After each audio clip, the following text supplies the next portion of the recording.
Y le he titulado a este mensaje de la siguiente manera: usted no sabe quién soy yo. ¿Conocen esa frase o no?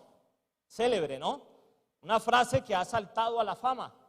Entonces, tengan la bondad y le dicen a la persona que está a su lado, dile, usted no sabe quién soy yo. Dile, así, con fuerza, con algo de arrogancia, con algo de picardía. Dígale, usted no sabe quién soy yo. Y la otra persona le va a responder con algo de humildad, ahorita te digo quién eres.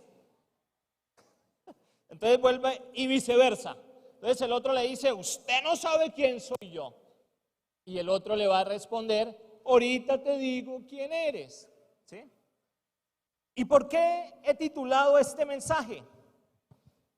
Porque últimamente esta frase es una frase célebre que está cogiendo mucha vida. Cada día la vemos más presente en el escenario nacional, internacional también, pero hasta hace poco, esta semana pasada, también la vimos acá en lo local. Y es una frase que me llamaba poderosamente la atención. Pero para poder desarrollar este mensaje, quiero que me acompañen en Primera de Pedro, capítulo 2. La iglesia, como ustedes saben, utilizamos la NBI, pero para este texto vamos a utilizar la Nueva Traducción Viviente, que me gustó mucho cómo lo expresan en esta versión. Y dice la palabra de Dios: por lo tanto, desháganse de toda mala conducta. Óigalo bien.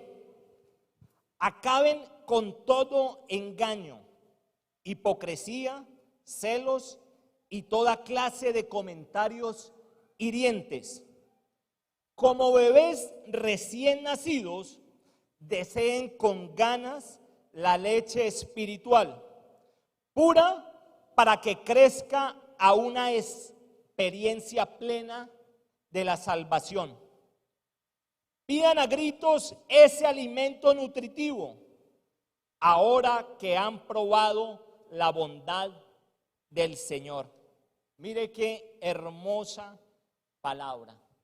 ¿Y sabe qué me mostraba el Señor? Que una persona que diga, usted no sabe quién soy yo, está demostrando que esa persona tampoco sabe quién es Él.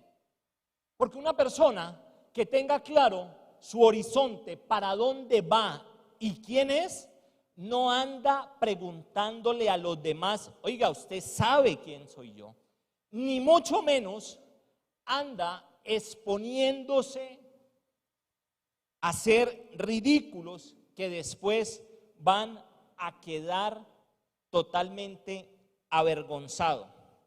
Y cuando alguien dice eso, es porque su vida se puede comparar como una rueda suelta. Imagínense ustedes un carro que vaya bajando a una buena velocidad y de repente se le dañó un eje, un espárrago y se salió esa rueda. Y yo miré un video así y esa rueda se salió cuando iba en ese carro y empezó a coger, andar y afortunadamente Dios guardó la vida de muchas personas en ese video que miré, porque la rueda pasó por ahí al pie y no les hizo absolutamente nada, y específicamente a una pareja que iba en una moto. Pero imagínense donde esa rueda a altas velocidades, totalmente desenfrenada, hubiera chocado con una persona. Hasta la vida le hubiera costado. Pero Dios guardó esas personas que iban ahí. ¿Y qué es lo que quiero significar con esto? Que una persona que no tenga claro su horizonte, que no tenga claro para dónde va y quién es y qué representa, literalmente puede ser esa rueda suelta. Lanza palabras improperiosas, comete acciones indelicadas y finalmente hieren a las demás personas, le hacen daño a las demás personas, pero también se hace daño a esa persona. porque esa persona después es expuesta en público, es expuesta en vergüenza y finalmente resulta diciendo, la embarré. Así como salieron a hacer actos improperiosos, después salen a pedir disculpas. Y revisando estos casos, encuentro una particularidad. Y es que estas personas que cometen el usted no sabe quién soy yo, todas tienen un delirio de sobradez, es decir, se creen superiores a las demás personas y empiezan a lanzarle palabras, y casi siempre es porque son sometidos a la autoridad y no les gusta el sometimiento y creen que con esas palabras y por creerse en superiores se van a librar.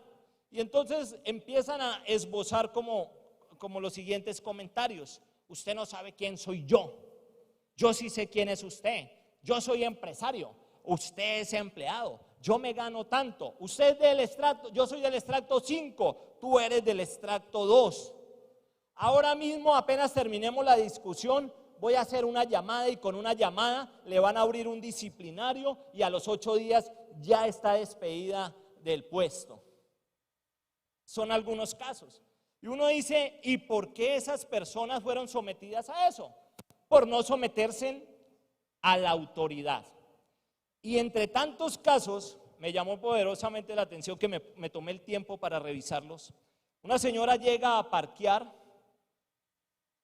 y el señor en el parqueadero le dice, debe parquear horizontalmente. Usted está obstruyendo verticalmente. Usted está obstruyendo otro parqueadero. Y la dama le respondió, usted no sabe quién soy yo soy la esposa de tal capitán. Y parqueó horizontalmente, obstruyendo 3 parqueaderos. Y empezó a alegar, a menospreciar al vigilante. Y finalmente llegaron y se dieron cuenta que era la esposa de un capitán. Le tocó a ese capitán salir a pedir disculpas por su esposa. Otro caso es que paran a alguien y ese alguien resulta diciendo que era el hijo de un alto político, después descubren que no era, dicen que tenía cuentas y cuando le hacen una investigación exhaustiva tenía comparendos, el carro no era de él. Es decir, todo lo que había dicho eran mentiras. Y entonces yo le decía, Señor, ¿qué hay detrás de todo esto? ¿Qué hay detrás de todo este engaño? Porque en realidad es un engaño. Y el Señor me ponía a analizar esta frase muy detenidamente. ¿Y qué encontré? Y esto es lo que les quiero compartir. Encontré 2 apartes muy importantes y quiero que presten mucha atención. El primera parte dice, el soy o el cómo soy hace referencia al fenotipo de una persona, es decir, a los rasgos, a la estatura, al color de ojos, al color de la piel. Ese es el soy, el cómo soy. Pero la otra aparte, usted no sabe quién soy yo.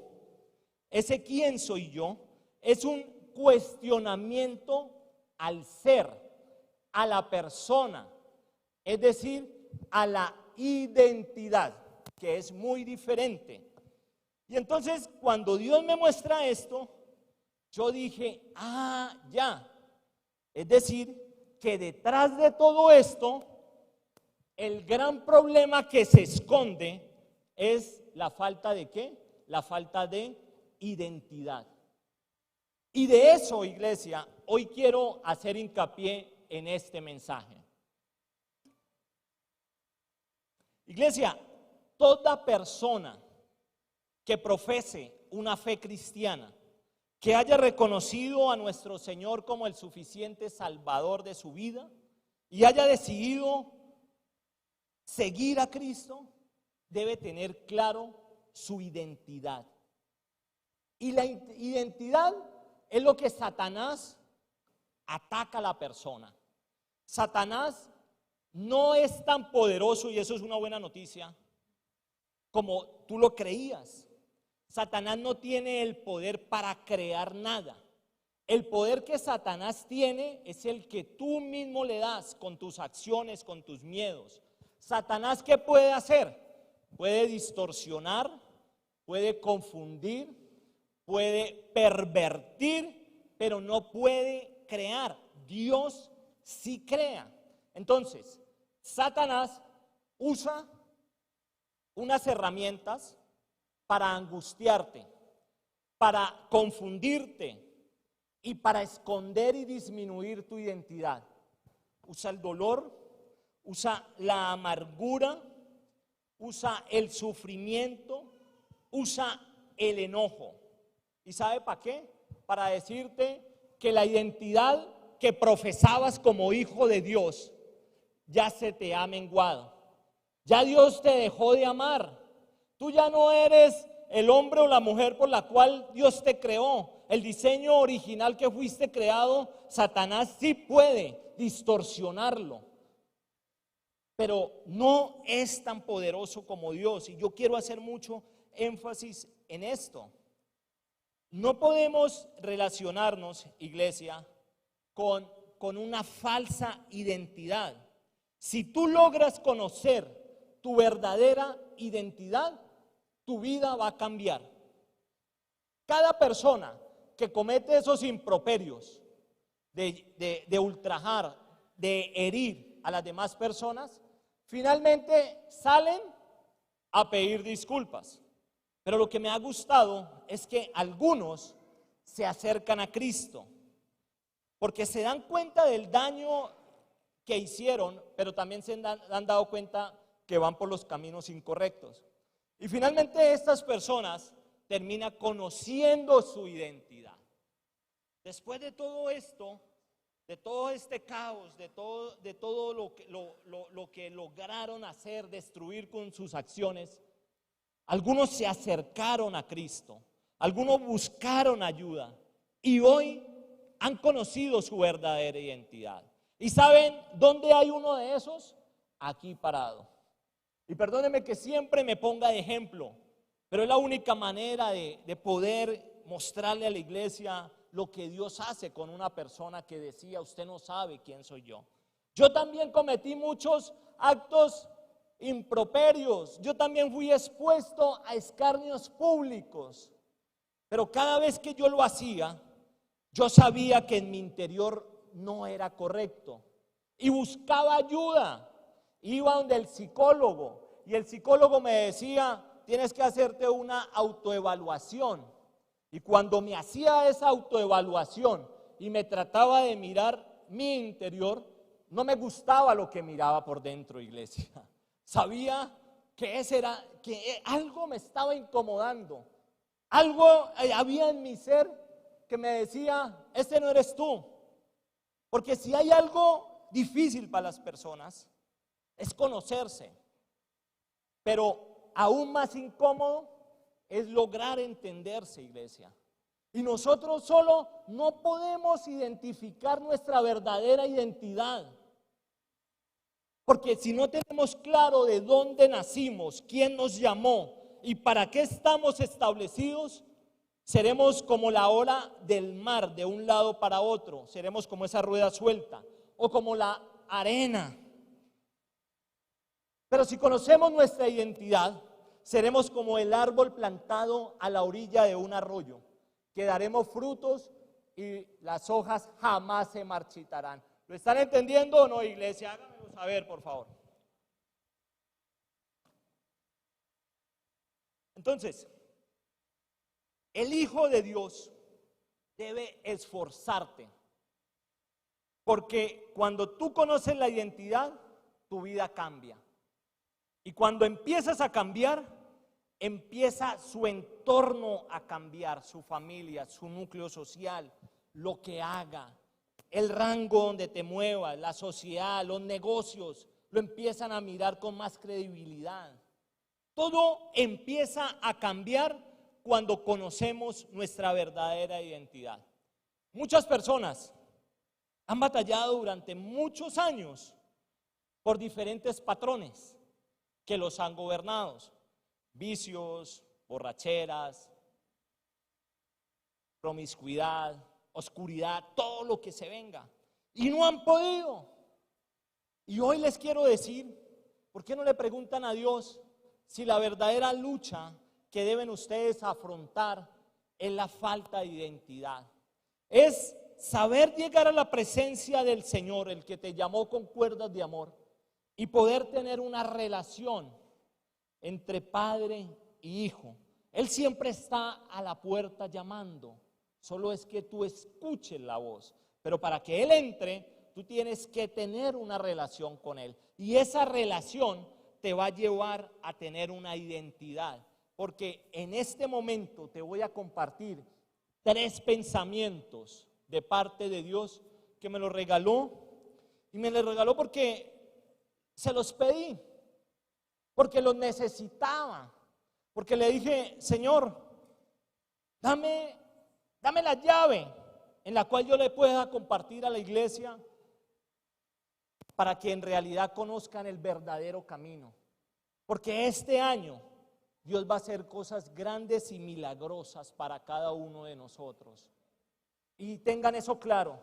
Pero lo único que Dios necesita es que tú tengas claro tu verdadera identidad. Si tú no tienes claro tu identidad, que es el punto de partida, difícilmente vas a encontrar tu propósito de vida, tu proyecto de vida, y difícilmente Dios te va a usar como lo has soñado siempre. Entonces, vamos a trabajar en la verdadera identidad.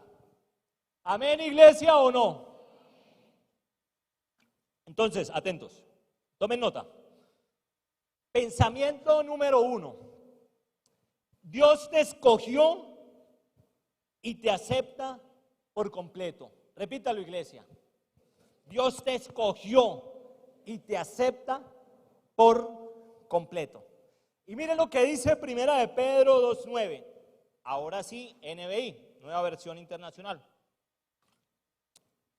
Pero ustedes son linaje escondido, real sacerdocio, nación santa, pueblo que pertenece a Dios, para que proclamen las obras maravillosas de aquel que los llamó de las tinieblas a su luz admirable. Dios nos sacó de las tinieblas, iglesia. Dios nos sacó de la oscuridad, de la desesperanza, del afán. Dios nos sacó del usted no sabe quién soy yo. Dios nos sacó de esas cosas que Él sabía que no eran benéficas para nosotros. Nos sacó de esa oscuridad y nos ha dado luz, nos ha puesto en otro escenario, en otra dimensión. ¿Para qué? Para poder proclamar las buenas obras. Cuando Dios te levante en victoria como lo va a hacer, lo que tú tienes que hacer es proclamar las buenas obras que Dios ha hecho. La gente ya no le gusta los charlatanes, la gente ya está cansada de escuchar miles de frases. La gente lo que quiere escuchar son estilos de vida, modelos de vida, de negocios que estaban quebrados y Dios los levantó. La gente lo que quiere mirar es que el que estaba borracho, el que le pegaba a su mujer, ahora es un fiel servidor, es un ministro de la iglesia. La gente lo que quiere mirar es eso, iglesia. Y entonces, cuando Dios te saque, porque lo va a hacer, tú debes proclamar esas bendiciones. Tú debes anunciar, porque tú eres un embajador de Cristo aquí en la tierra. El estar sentados aquí no es una casualidad. Dios ya tenía un plan trazado por cada uno de nosotros. Y por eso Dios dice, yo te escogí. Yo te escogí. Y no solo te escogí, te acepto con todos los errores, con los miedos, con los fracasos, con la vituperancia, con el estrés. Así te acepto, porque tú eres mi hijo. Eso te dice Dios en esta noche. Y estas son las verdades, iglesia, que nosotros debemos llevar en nuestro interior. Y debes tener claro que si tú no tienes claro quién te llamó y qué representas para Dios, cualquier cosa te va a herir. Cualquier cosa te va a sacar del propósito de Dios, porque las heridas duelen y hacen llaga. Y las heridas no vienen de gente lejana, viene del hermano, del familiar, del tío, del padrino, del que ayudaste. Y esas heridas duelen. Y cuando lleguen esas heridas, a ti no te va a dar duro, a ti no te va a dejar gobernar esas heridas, el odio, porque tú has conocido tu identidad, porque tú sabes que Dios te escogió y te aceptó por completo.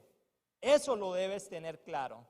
Pasamos mucho tiempo de nuestras vidas buscando la aceptación de la gente. Y eso hasta se nos convierte en un estilo de vida.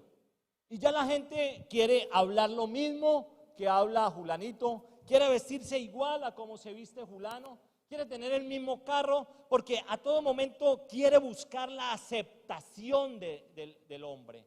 Quiere parecerse al vecino, quiere hacer totalmente lo contrario a lo que Dios le ha mandado hacer. Ser elegidos, iglesia, obviamente es algo honroso. O díganme ustedes, iglesia, ¿quiénes cuando estaban jóvenes, chicos, estaban en el colegio y hacían los campeonatos, los intercolegiados, intercursos? Y dígame, cuando a ustedes los convocaban para jugar, ¿cómo se sentían? ¡Ay, orgulloso! Llegaban a la casa a contarle a sus papás y todo. Pero dígame, cuando lo hacían cambiar, lo hacían estirar y finalmente el técnico le decía, espera un momentico ahí en la banca. Pasaba el primer tiempo, el segundo tiempo y te quedaste vestido y estirado porque no te eligieron para jugar. Duele, ¿no? A mí me la hicieron una vez. Yo era el mejor jugador de fútbol y un día me llevaron a Bogotá en una escuela y fui a entrenar, fui a cambiarme toda la cuestión. Estaba yo muy chico y el técnico me dijo, espera un momento, tú juegas muy bien, pero espera. Y me hizo cambiar, me hizo estirar, me dijo, vaya, dale 2 vueltas, le di 3 vueltas, llegó el primer tiempo, llegó el segundo, se acabó y no me eligió para jugar. Yo me sentí muy mal, tanto que de ese día dejé de jugar. Obviamente yo estaba muy niño y nadie me inspiró, me dijo, eso hace parte de la vida. Pero ¿qué es lo que yo quiero significar con esto, iglesia? Que cuando a ti te eligen, tú te sientes honrado, tú te sientes airado. Pero también cuando no te eligen, tu autoestima empieza a menguar. Cuando tú vas al trabajo y tú consideras que tu perfil, tu hoja de vida, califica superior a otro y llaman al otro y menos a ti, tú empiezas a flaquear tu fe. Y el diablo se aprovecha de ahí y le van a y empieza a decirle, si ve, ¿para qué estudia? ¿Para qué títulos? Vea, él no estudió tanto como tú y mire dónde está. Esas son las situaciones que tenemos que lidiar el día a día. A eso estamos expuestos, iglesia, a buscar la aprobación del hombre. Pero tenemos la gran bendición que Dios nos dice, yo te he elegido con tus errores, con tus fallas, con tus inequidades y te he aceptado. Eso para nosotros es muy valioso, iglesia, muy valioso. Que le digan a uno, eres aceptado, eso es estupendo, eso es fenomenal, iglesia. Y nosotros debemos inculcarle mucho a nuestros hijos el valor de la identidad. Porque hoy hay un espíritu que está permeando las juventudes y es el espíritu del bullying, de la depresión, de la burla. Y si nosotros como padre no nos edificamos en este estandarte que es nuestra identidad, pues no vamos a poder exhortar a nuestros hijos. Y ahí es cuando vemos hijos en depresión, ahí es cuando vemos casos que niños se tiran en puentes, se quitan la vida y después uno se entera y es porque le dijeron algo en el colegio, porque no pasó el examen, porque esto, porque lo miraron mal, porque no lo saludaron. por todo esto. ¿Y qué está sucediendo? Por la falta de identidad. Tú eres padre, tienes que guiar a tu hijo, así como el padre te guía a ti. Tenemos una responsabilidad y es crecer en nuestra verdadera identidad para que de esa manera logremos impactar y irradiar a nuestras generaciones y no permitamos que nuestras generaciones se vayan por los caminos erráticos, los caminos oscuros, los caminos que llevan al suicidio y al estrés como hoy estamos viviendo. Número 2, iglesia. Después de ser elegido y aceptado, viene otra segunda que me encanta. Y ese es otro premio, galardón que Dios te da. Y es que eres valioso. ¿Eres qué? Repítalo duro que las tinieblas suenen, iglesia. Eres valioso. Y mira lo que dice Deuteronomio 7:6. Dice, porque para el Señor tu Dios, tú eres el pueblo santo, el que te eligió para que fueras su posesión exclusiva entre todos los pueblos de la tierra. Iglesia, qué hermoso es sentirse valorado. Dígame si no les gusta ser valorados. Dígame si no les gusta que su esposa, su esposo le diga, eres valioso. Eso lo llena a uno. No, el amor es incondicional, pero esas palabras lo edifican a uno, iglesia. Y dígame, ¿cuándo no ser galardonado a través de una palabra de estas? Y máxime cuando la soledad ha tocado nuestro corazón, cuando la angustia ha tocado nuestra vida, cuando el desamor ha llegado, cuando las inequidades, cuando la vergüenza, cuando el estrés, cuando creemos que no tenemos más salida, que todas las puertas se han cerrado. Dígame si no es hermoso en ese preciso momento escuchar una voz valiosa. Dígame si no es hermoso ser abrazado por alguien. La gente está sedienta de un abrazo, iglesia. La gente está sedienta de ser escuchados. La gente necesita una palabra de edificación. La gente necesita ser consolados. Y al final de ser escuchado, de ser un abrazado, que le digan, tú eres valioso. ¿Cómo cree que se sienten, iglesia? Estupendo. Tus estándares de fe aumentarán y tu debilidad y falta de credibilidad menguará. ¿Y saben por qué? Porque en la palabra hay poder de vida o de muerte. Y cuando tú te tomas el tiempo para escuchar a tus hijos, para escuchar al amigo que te ha llamado y no le has podido contestar, cuando te tomas el tiempo de abrazar al quebrantado, hazlo, iglesia, porque le estás haciendo un bien a esa persona. Porque para eso Dios te está poniendo y te está estableciendo. Porque la palabra de Dios te dice, anímense los unos a los otros. De manera tal, iglesia, que de hoy en adelante no puedes ser ajeno o ajena al dolor, a la desesperanza, al escuchar a alguien, al atender una consejería, al darle un mensaje, al enviarle una prédica a alguien, porque ese alguien está esperando esa respuesta. Y al final dígale, tú eres valioso. Dios te escogió, te aceptó y eres valioso. Y te aseguro, iglesia, que a partir de que tú lances esa palabra profética en la vida de alguien, se marcará un antes y un después. Y te darás cuenta cómo los estándares de esa persona se elevarán.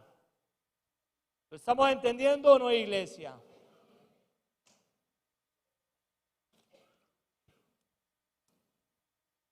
Entonces, cuando tú eres valioso, iglesia, cuando tú eres valioso para Dios, escúchame lo que les voy a decir, eso tiene un precio.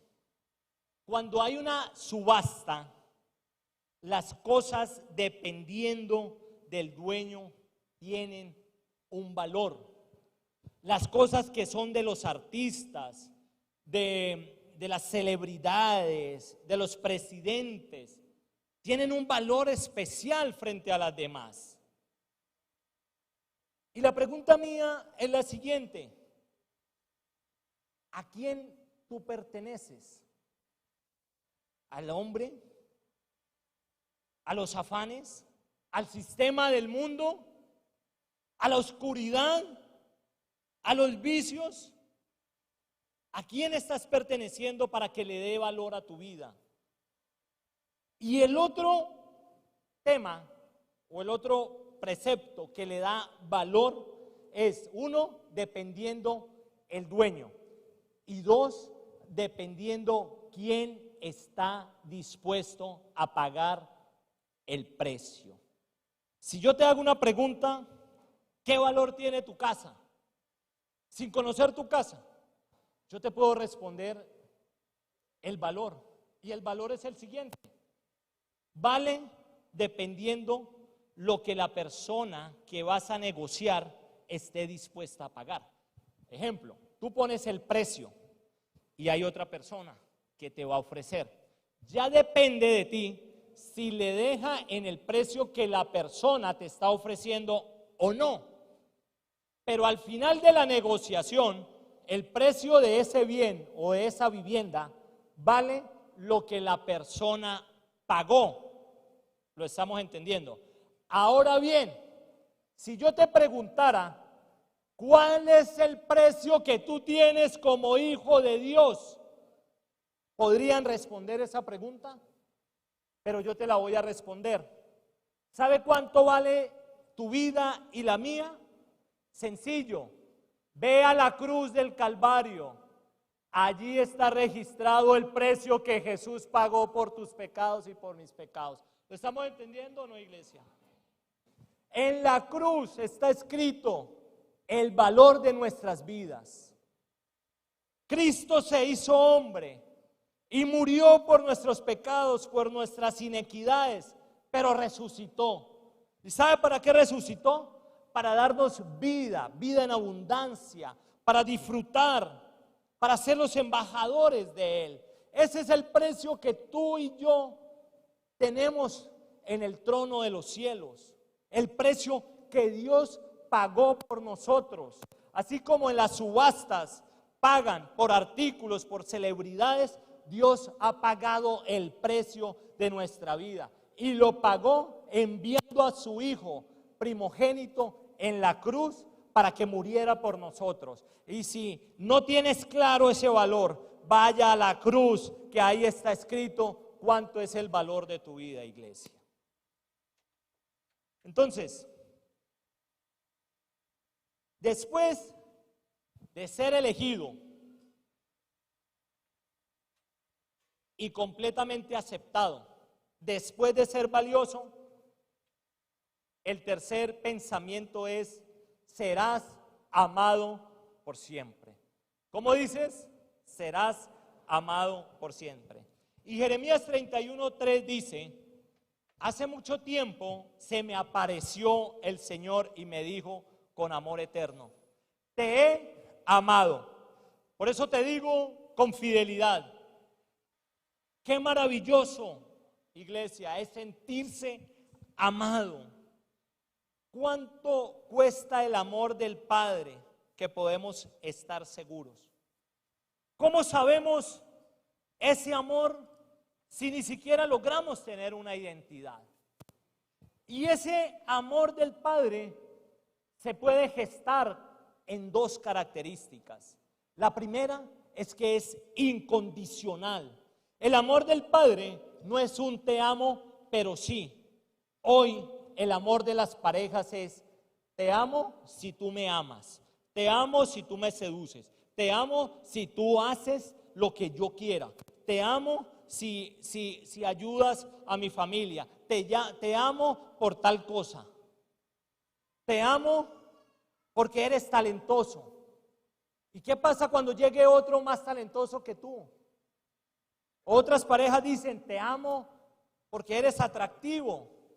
¿Y qué pasa cuando lleguen los años, se vaya el físico, se vaya lo atractivo de la persona? Te amo porque tú me amas. ¿Y qué pasa cuando esa persona se enferme? ¿Lo vas a amar? Pero con Dios sabemos que es un amor incondicional, iglesia.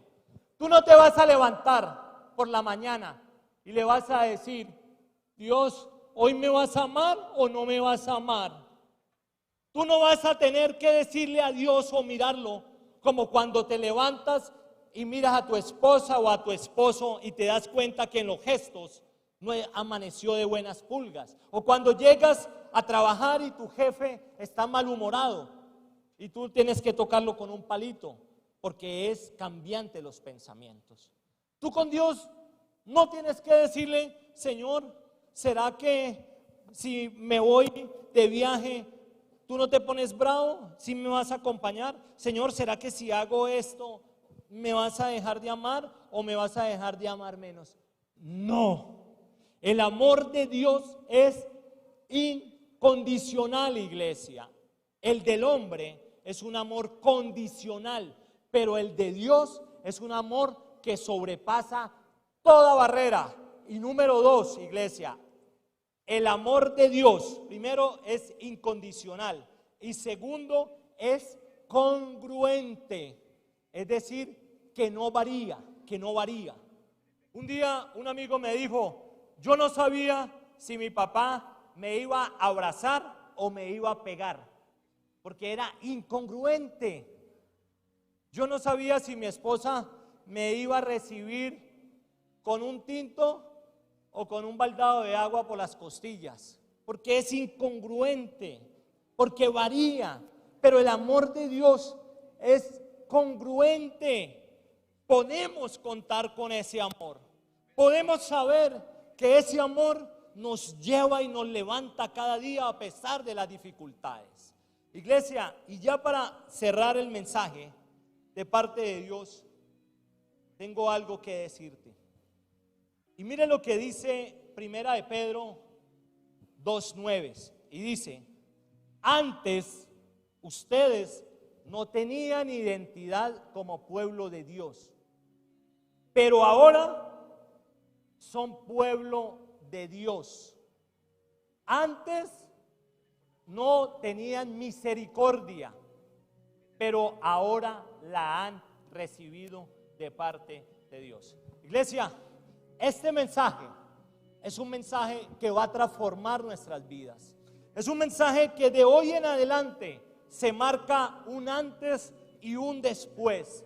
Y ahora que tú tienes claro que la verdadera identidad tuya proviene de Dios, que Dios te eligió, que te aceptó, que eres valiosa, valioso, y sobre todo que eres aceptado con todas sus inequidades, que el amor de Dios trasciende barreras.